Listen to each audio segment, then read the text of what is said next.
Pasteur, vous avez également, vous appelez également à une mobilisation contre le franc CFA. C'est vrai que bientôt en Europe, je crois en France, il y aura une manifestation qui se fera contre le franc CFA.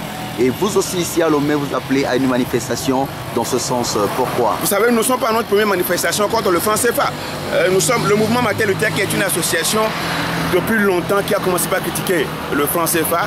Nous estimons que ce franc-là, c'est une franc. D'abord, la connotation est aberrante, puisque c'est une monnaie coloniale et elle ne nous servira à rien. Et nous le disons encore, vous le savez, depuis le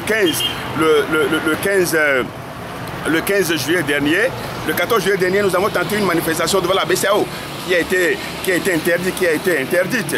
Mais nous continuons par dire qu'avec cette mobilisation de Paris, les 30 et les 31 octobre prochains, contre le franc CFA, nous appelons le peuple togolais, nous appelons encore les populations africaines à serrer les rangs pour que nous puissions dire non à ce franc CFA, pour que l'Afrique soit indépendante économiquement et que notre porte-monnaie ne se retrouve pas en France.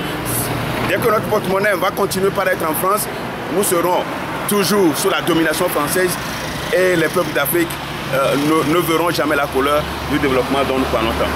Alors, est-ce que vous êtes en train de vous lever contre la France? Vous savez, j'ai été toujours contre la France. J'ai été toujours contre la France. Vous savez, dans mon ouvrage intitulé Une autre Afrique que j'ai publié en 2010, la France, nous avons attaqué la France parce que la France ne pourra jamais accepter le développement de l'Afrique. Et c'est à nous d'imposer le rythme. Mais quand Idriss Déby dit qu'il faut que la France prenne une décision courageuse, il ne revient pas à la France de prendre une décision courageuse, mais c'est à nous les Africains de prendre cette décision. Et c'est tout ce que je pourrais dire quant à ce qui concerne la déclaration du président Idriss Déby. Je crois quand même c'est courageux et nous devons soutenir cela. Donc nous remontons une fois encore contre le franc CFA et contre la France. La France n'a qu'à nous laisser libres. Nous les Africains, nous voulons vivre libres, nous voulons vivre notre démocratie et de surcroît. Comment est-ce que François Hollande peut dire que Sassou Nguesso est dans son droit d'appeler le peuple, de consulter le peuple pour la modification de la Constitution? C'est inadmissible. On ne peut pas accepter ce genre de choses.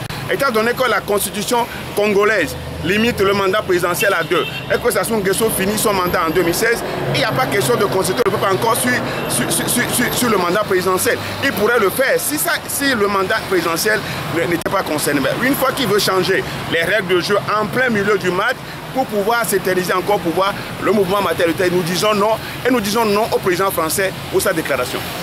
Merci.